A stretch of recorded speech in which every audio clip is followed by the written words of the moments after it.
habis itu saya nanya kepada anak saya, tolong Bapak dilihat apakah mukanya ini miring sebelah atau gitu. Katanya enggak. Kemudian habis asar kita jalan keluar, itu kaki yang kedua ngerem itu ya, saya baru ngerem itu aneh gitu Pak. Terus akhirnya pulang, itu rumah saya yang belakang yang tinggal, kita lari ke bawah. Lari tujuannya untuk ngecek apakah kaki saya ini mulai kena stroke atau enggak. Ternyata yang kaki kiri itu selalu terantuk kepada tangganya. Berarti ini adalah stroke gitu ya. Habis itu dibawa ke rumah sakit PON. Rumah sakit PON, saya di sana. Waktu ke sana itu sore habis maghrib penuh, jadi ngeceknya di mobil. Turun di mobil, kemudian ditensi 240. Coba. Kemudian sudah 240 masuk ke MRI, difoto, karena nanti ada fotonya. Di foto ini setelah kira-kira nunggu setengah jam, saya dikasih obat pengencer darah, itu diminum 4 biji sekaligus. Itu logik saya adalah bahwa ini tidak ada pendarahan, tapi ada penyumbatan atau infak. Kemudian karena saya merasa normal semua, hanya tensi, saya tanya dokter, apakah saya boleh pulang gitu, karena tangan kaki semua masih normal, hanya tensi 240. Enak aja pulang, dijawab itu sama dokternya, Bapak harus minimal 3 hari untuk observasi gitu Pak. Nah, hari kedua malam waktu tidur ini tangan nggak bisa diangkat Pak. Berarti saya betul-betul kena stroke.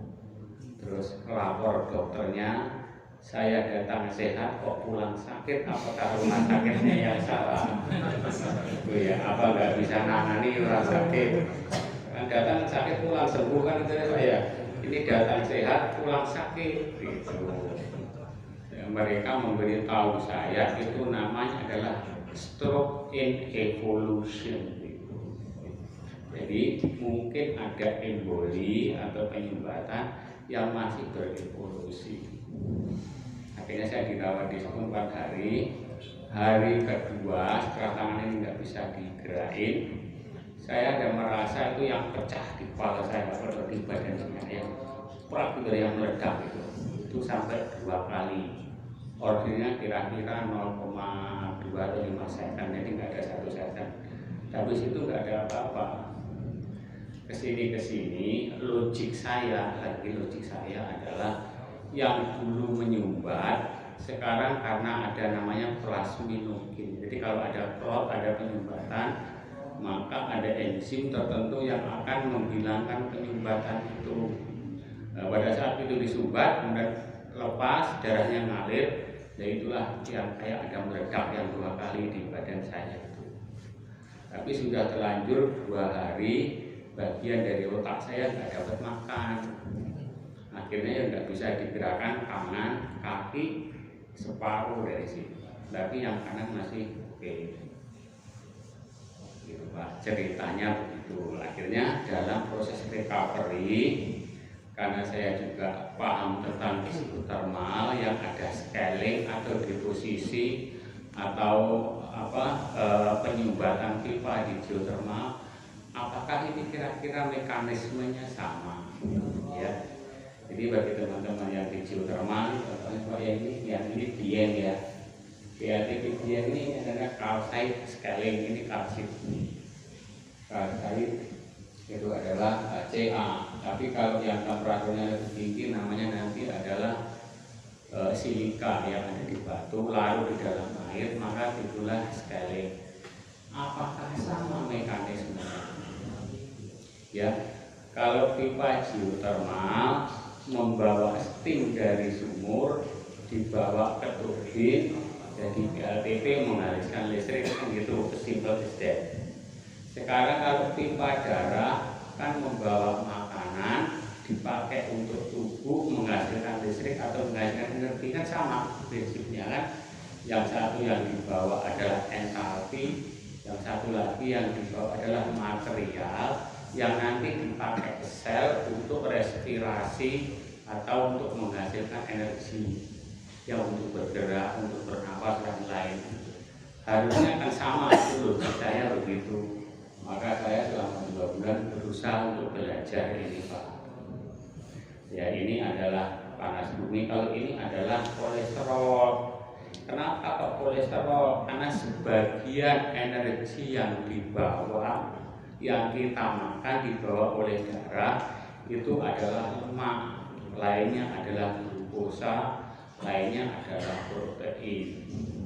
Jadi sebenarnya sama, tapi apa?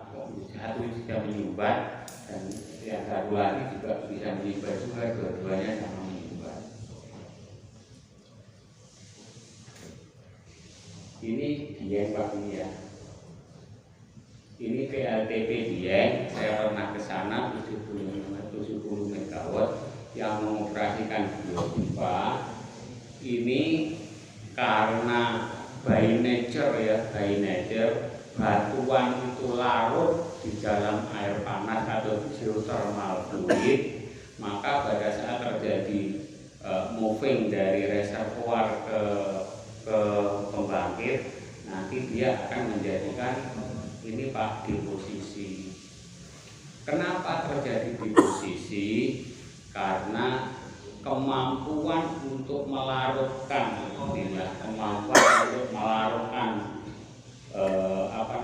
chemical composition ya, ini ada silika, ada kalsium, ada magnesium yang di reservoir itu jauh lebih tinggi dibanding yang di permukaan. Kenapa lebih tinggi? Karena temperaturnya turun, karena pressure-nya turun, karena ketika deposisi ini. Jadi kalau di geothermal itu clear, apabila kemampuan melarutkan dari fluida itu lebih rendah dari saturasinya, pasti dia akan jadi deposisi. Sekarang kalau darah manusia yang kita makan itu ada 3. Yang satu adalah karbohidrat, yang kedua adalah lemak, yang ketiga adalah protein. Kalau tiga-tiganya ini menjadi satu dan saturasinya lebih tinggi, apakah juga menjadi deposisi? Itu adalah logik yang berusaha kita bangun. Orang tua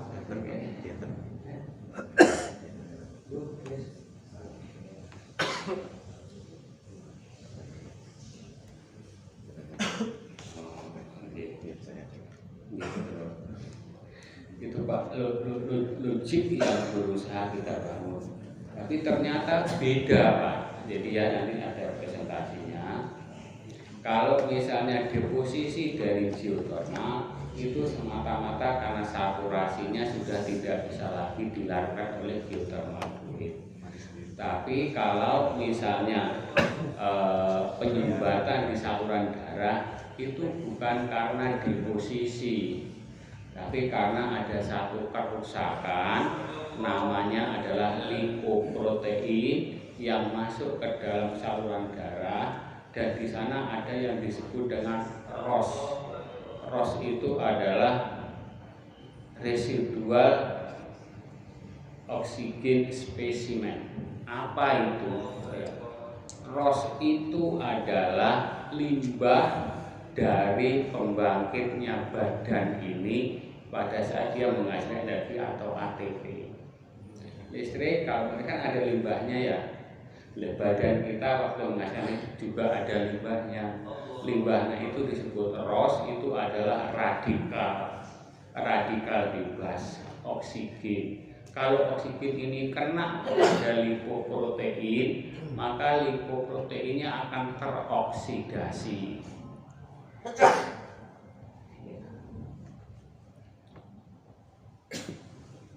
Ya. Makasih Pak. Yang coklat, yang kuning-kuning ini Pak, yang kuning-kuning ini namanya adalah foam cell. Foam cell itu adalah sel yang awalnya dari makrofag. Makrofag itu yang memakan lipoprotein tadi sehingga dia menjadi menumpuk di sini. Semua orang kelihatannya itu akan mengalami hal seperti ini, tetapi ini semua tergantung dari apa yang dia makan dan bagaimana gaya hidupnya mereka. Kalau presentasi ini diambil dari internet yang orang jualan namanya NAO2. Jadi katanya dia kalau umur 30-an itu sudah mulai terjadi penebalan di saluran darah, di pipa darah kita atau pipa geotermal. Kalau mulai 40 nanti sudah ada kelihatan ini hasil dari lipoprotein yang sudah dimakan sama makrofag, kemudian nanti dia rusak, maka timbul namanya foam cell ini. Sampai umur 60 plus ini. Saya sekarang 55, tahun depan pensiun, jadi kalau umur ini sudah separuh atau lebih, ya. Tapi lagi-lagi Pak, ini semua tergantung dari apa yang dimakan dan pola hidupnya. Kita nggak bicara itu di sini. Kalau nanti ke depan ada waktu dan teman-teman ingin kita sharing, nanti bisa itu. Oke, nah ini yang geotermal tadi. Yang kiri, yang kanan adalah saluran darah, ya. Ini saluran darah vertikal. Kalau yang fluida utamanya apa? Kalau geotermal, ya jelas ada uap air, ya. Kalau darah fluida utamanya apa? Ya darah, tapi darah itu 85% air. Ya kan, jadi kan hampir sama. Implikasinya apa? Kalau ada lemak masuk ke darah, lemak dan air itu nggak bisa jadi satu. Jadi bagaimana caranya membawa lemak yang kita makan untuk sampai ke tubuh kita, nanti disebutnya sebagai lipoprotein tadi. Kemudian mineral ikutan, itu kalau geotermal ada silika, ada kalsium, ada magnesium, ada besi dan lain-lain. Kalau di darah mineral ikutinya adalah yang paling gampang. Kalau kita keringetan kan ada garam, ya. Nah itu yang ikutannya yang juga dikeluarkan. Tapi nanti sebenarnya yang membuat dia terjadi clogging bukan garam, bukan CO2, bukan lain-lain itu. Kenapa demikian? Ini kan baru proses membawa energi, yang satu dari reservoir ke panas bumi, yang satu dari makanan sampai ke sel tubuh. Ini kan ininya yang dibawa. Tapi kalau yang menyebabkan penyumbatan tadi atau ROS tadi itu adalah proses membangkitkan energi. Jadi kalau geotermal itu hampir nggak ada limbahnya, ya, kecuali CO2, ya kan? Nah kalau tubuh waktu memiliki ATP juga ada limbahnya, namanya ROS tadi. Kemudian lokasi deposisi ini biasanya ya di sepanjang jaringan yang datar. Tapi kalau misalnya di saluran darah itu biasanya dari daerah belokan. Ini yang kita sebut tadi, kalau geotermal itu ukurannya jelas.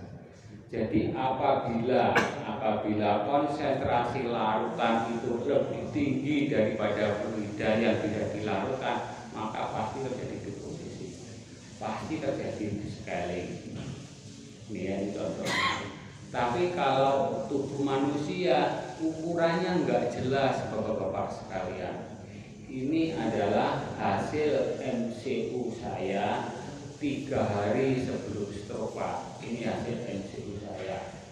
Kolesterol 215. Ini harusnya kan maksimum 200, tapi ya sofa lah, karena kan tidak di atas 240. Ya. Kemudian HDL 42, minimum kan 40, harusnya kan oke juga. Kemudian LDL ini kan harusnya 200, saya 160, tapi kan batas tingginya kan beliau 160, saya supposed to be oke. Trigliserida ini adalah karbohidrat yang menjadi lemak 69, itu cukup bagus, itu oke. Kemudian apa yang menyebabkan kalau kedokteran sekarang adalah potensi terjadi deposisi adalah rasio antara kolesterol total dan HDL. Saya 5,1, ini rendahnya 5, risiko sedang sampai 5,6. Supposed to be oke, karena kan 5,1 kan dekat dengan 5 ya. Nah, tapi saya stroke Pak. Artinya apa? Ukurannya ini enggak jelas, ukuran yang ditampilkan di dalam hasil MSU ini enggak jelas. Anda beyond itu Pak stroke belum tentu. Anda di bawah itu Pak stroke belum tentu. Anda in the ring Pak stroke juga belum tentu. Nah inilah persoalan yang tidak selalu gampang gimana kita bisa mendefine apakah orang stroke atau enggak. Ini adalah hasil MRI yang waktu di rumah sakit Pak. Saya nggak terlalu bisa baca, jadi ini salah satu irisan saya ini dipotong ini kira-kira saya di sini. Lalu apakah mungkin saya stroke saya di sini? Ini adalah otak kanan saya Pak. Ini kanan, ini kiri. Ini kan ada warnanya lain. Ini adalah ada yang hitam, ini ada yang putih. Konon katanya kalau warnanya lain, itulah yang mengandung indikasi kelainan. Dalam konteks saya apakah ini stroke-nya gitu Pak. Kalau yang kanan ini adalah normalnya. Kemudian letaknya di mana gitu ya. Karena saya tangan kiri, awalnya jadi semua ke kiri, tapi sekarang yang lebih parah itu yang agak lama di tangan kiri. Apakah mungkin letaknya di sini ya, di bagian kiri? Kenapa kok demikian? Ini kelotnya keren ini, bentuk kelotnya. Ini apakah di sini? Kenapa kok kesimpulannya demikian? Enggak. Karena ini ya, kalau dia letaknya di sini, kira-kira yang kena itu adalah lidah, kemudian muka. Kalau yang dari sini adalah hand tangan, kemudian arm ada terang. Kalau kaki, jadi tergantung letaknya di mana dia penyumbatan, tergantung letaknya di mana dia terjadi kerusakan di otak, maka disitulah jadi efek yang kelihatan. Kalau saya di sini mungkin lokasinya di sini di tangan, face sama arm sama tong ini mengalami persoalan. Terus kemudian kita kembali lagi kepada bagaimana mekanisme terjadinya deposisi atau terjadinya penyumbatan pembuluh darah. Bapak Ibu sekalian, badan kita ini ada sekitar 4 triliun sel Pak. Ya, sel kita ini 4 triliun, masing-masing sel itu dia membangkitkan energi sendiri, punya PLN sendiri. Ini ya. Mungkin saya masalahnya ada di bagian sel ini. Sel ini menghasilkan limbah yang sampai sekarang, sampai saya kemarin stroke, nggak bisa kita keluarkan. 3,7 sel. Nah, terus bagaimana metabolisme tubuh? Bagaimana kita punya kesimpulan bahwa yang menyebabkan saya sakit itu adalah limbah dari proses konversi makanan menjadi energi yang untuk berpikir, untuk kerja, untuk jogging, untuk tenis, ini limbahnya Pak. Ya kan? Yang kita makan adalah karbohidrat, kemudian lemak, kemudian protein, nanti diubah oleh namanya mitokondria menjadi ATP, dan selain menghasilkan panas juga menghasilkan limbah Pak. Bukan limbah yang di atas ini, tapi limbah yang dalam bentuk ROS tadi. Yang menjadi concern apa? Kalau karbohidrat nanti berubah menjadi glukos. Glukos itu langsung diserap oleh darah langsung ke tubuh. Kalau fat itu nggak bisa diserap oleh tubuh langsung, maka dia dipecah menjadi asam amino dan gliserol. Asam amino dan gliserol tidak bisa bercampur dengan darah, maka dia harus dibawa. Material yang bawa ini namanya lipoprotein. Kalau protein nanti ini adalah akan dipecah menjadi asam amino supaya bisa diangkut oleh darah, bisa dipakai oleh tubuh. Ini Pak ya jumlah selnya. Berapa sizing dari masing-masing human cell itu? Kecil sekali Pak, urusannya adalah mikrometer, jadi sangat-sangat kecil sekali. Kenapa kok kecil? Karena kecil ini supaya dia bisa yang dari saluran darah masuk ke dalam tubuh. Dari darah masuk ke itu dia harus lewat namanya adalah endothelium atau intima. Dan dia yang masuk ke situ maka ukurannya harus kecil. Terus ini adalah proses menghasilkan energi agak kompleks, enggak ini enggak kita terangi. Kemudian yang harus jadi persoalan, bagaimana mekanisme kolesterol yang sampai dengan saat ini dianggap sebagai pokok permasalahan terjadinya deposisi kolesterol yang mudah stroke. Ini bagaimana mekanismenya? Pak ya, jadi ini tadi kolesterolnya. Ya, apa yang ada di bawah kolesterol ini namanya lipoprotein, Pak ya. Lipoprotein kan ada LDL, HDL dan lain-lain. Kolesterol itu hanya sebagian dari lipoprotein ini. Ini kan kolesterol, ini apoprotein, ini ada fosfolipid, triglycerida, kolesterol ester dan lain-lain. Tujuannya apa dia harus dibawa oleh lipoprotein ini? Karena lemak tidak bisa larut di dalam air, maka dia harus dibawa oleh lipoprotein yang mempunyai dua ujung ini yang kayak kepala ini namanya adalah hidrofobik ya. Jadi dia bisa suka kepada air sehingga dia bisa dibawa gitu, Pak. Kemudian apa fungsinya kolesterol? Kolesterol itu fungsinya banyak sekali. Yang pertama adalah untuk struktur sel atau integriti sel, kemudian untuk membuat hormon-hormon, kemudian termasuk juga adalah membuat hormon untuk kortisol, progesteron, testosteron dan lain-lain. Tubuh kita itu 85% itu kolesterol dibuat oleh tubuh. 15% itu dari asupan yang kita makan. Kalau kita seandainya Pak, kita percaya bahwa apa yang dibuat oleh tubuh itu selalu baik dan selalu bermanfaat, harusnya kita tidak menyalahkan kolesterol itu sebagai biang keladi terjadinya stroke. Kenapa? Karena 80% dibuat oleh tubuh. Enggak mungkin tubuh membuat supaya orang itu stroke, enggak mungkin. Maka mesti ada something yang membuat error, ya. Kenapa 80% dibuat oleh tubuh? Apa evidennya, apa buktinya? Orang-orang yang makannya hanya vegetarian itu dia juga butuh kolesterol. Dan kolesterol itu dari mana? Ya, jadi kolesterol tidak hanya dari hewani, tapi orang yang vegetarian juga butuh kolesterol. Jadi kolesterol pasti dibuat oleh tubuh pasti sangat bermanfaat.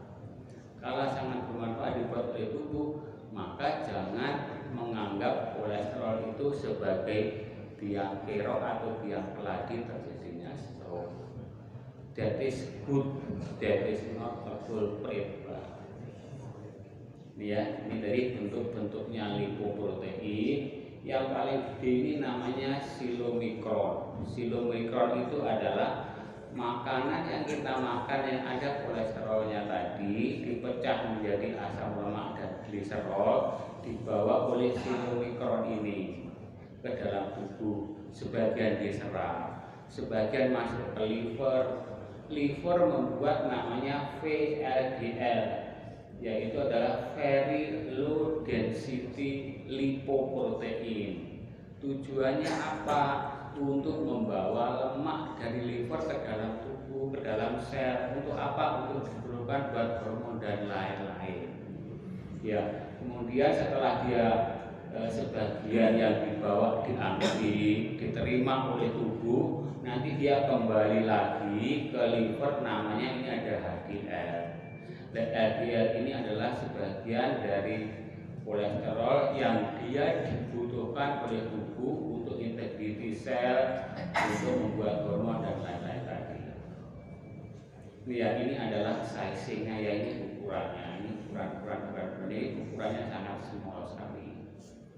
Nah ini contohnya tadi, di usus ini kita makan ada lemaknya, kemudian lemaknya dibawa oleh silomikron, silomikron kepada liver, liver juga tadi membuat kolesterol karena yang dimakan nggak cukup, karena dia butuh, maka liver membuat kolesterol namanya VLDL tadi, kemudian ada LDL, ada dia yang nanti masuk ke dalam liver lagi. Kemudian bagaimana supaya kolesterol yang masuk ke dalam tubuh itu bisa diserap? Maka dia ada yang disebut dengan markernya. Kalau kolesterol adanya ApoB itu adalah reseptor dan markernya itulah yang membuat dia bisa diserap oleh tubuh. Hampir sama dengan virus corona. Dia kan juga punya marker namanya ACE, itu protein ya. Dan ACE protein itulah yang masuk ke dalam tubuh sehingga dia bisa masuk ke inangnya atau ke hostnya. Ini sama dengan kolesterol, karena virus pun juga protein, sama mekanismenya. Jadi ada reseptor, kemudian ada sesuatu yang dia dikenali. Ya. Ini Pak mekanismenya ya. Ini mekanismenya, ini slide terakhir. Jadi yang atas kanan yang ada merah-merah ini adalah saluran darah atau pipa geotermal tadi. Apa yang dibawa? Yang dibawa adalah sel darah merah yang nanti isinya salah satu adalah oksigen. Kemudian ada lagi yang dibawa adalah lemak atau LDL tadi, yang tujuannya dipakai untuk tubuh untuk keperluan hidupnya. Kemudian dia masuk ke dalam sel saluran darah, ini namanya endotelio. Dia masuk ke dalam sini Pak, ke dalam. Kenapa? Karena supaya dia masuk ke somatik kan, harus masuk ke saluran darah dulu. Karena di sana ada ROS tadi adalah oksigen tadi, radikal oksigen spesies tadi, maka LDL ini mengalami oksidasi. Karena oksidasi maka dia rusak. Kalau dia rusak, dia dikenali sebagai benda asing di tubuh kita. Tubuh kita itu sangat cerdas. Jadi begitu ada benda asing, maka benda asing itu harus di-kill, harus dibuang dari tubuh. Atau minimal dia tidak boleh aktif. Ini ya. Nah, siapa yang membuang itu? Namanya adalah makrofag. Yang bagian dari darah itu namanya monosaid. Ya, ini monosaid, ada makrofag ini. Dia makan kolesterol ini. Maka nanti dia akan mati membentuk foam cell. Ya, kemudian dia juga mengeluarkan namanya sitokin. Sitokin itu apa? Sitokin itu adalah semacam zat yang bisa menarik dari zat yang lain. Pada saat kemarin ada corona, kita mengenal yang disebut dengan badai sitokin, ya kan? Badai sitokin itu apa? Adalah reaksi tubuh yang berlebihan sehingga imun sistemnya terlalu banyak di situ yang dia bisa makan sel dia sendiri. Kenapa? Kan ada sitokin tadi. Ini juga sama, dia adalah mengeluarkan sitokin ini untuk makrofag ini supaya makan.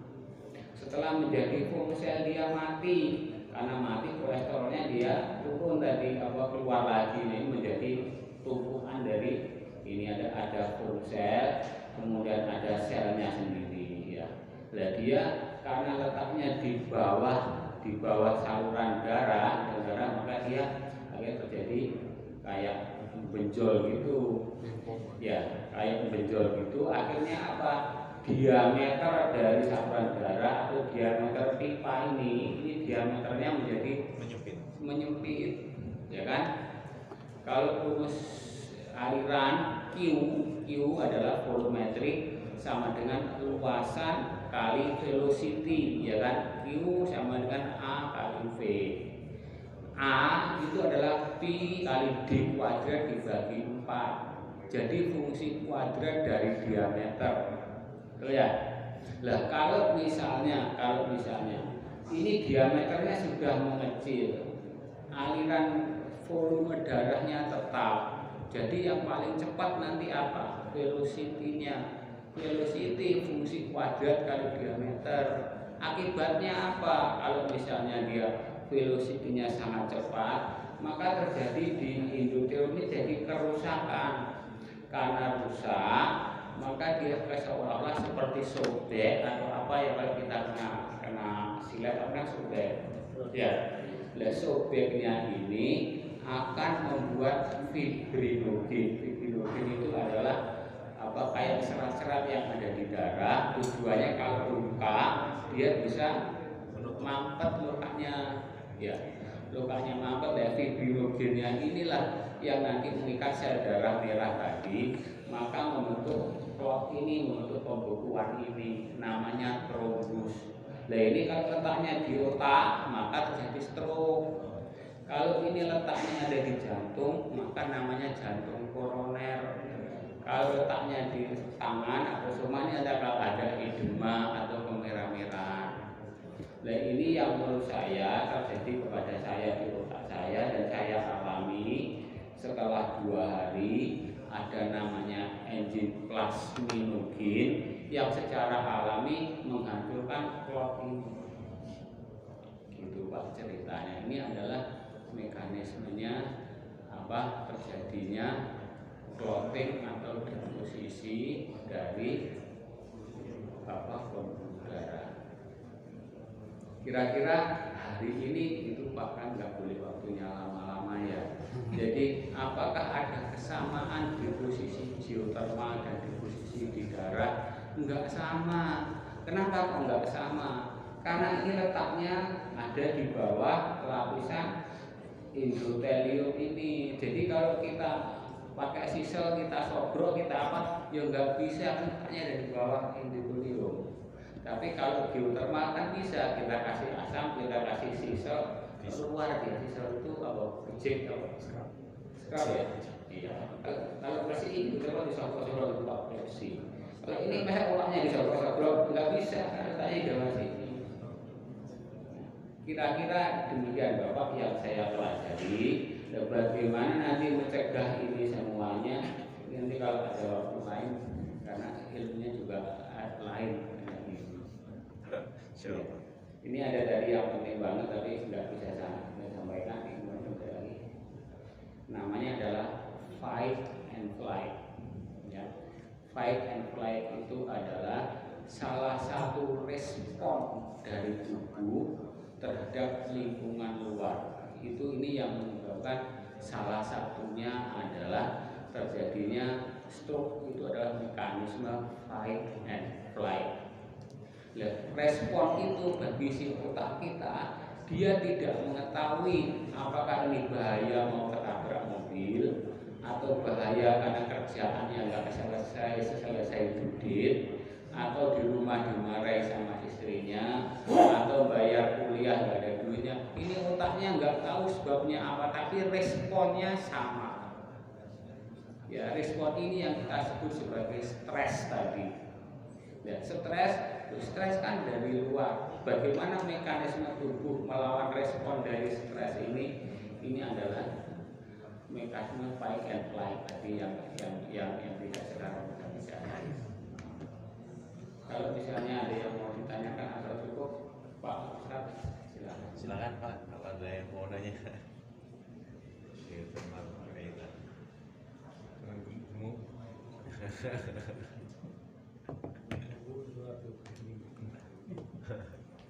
Kalau tidak ada, kami ucapkan terima kasih. Teman teman saya ada Pak di sini, itu namanya Pak Suparlan. Waktu saya sakit dia nggak boleh jenguk karena apa? Karena rule dari rumah sakit di pos sana nggak boleh dijenguk, Pak. Itu beliau. Makasih Pak Bos. Nanti habis Lebaran siap. Pak, makasih Pak. Assalamualaikum.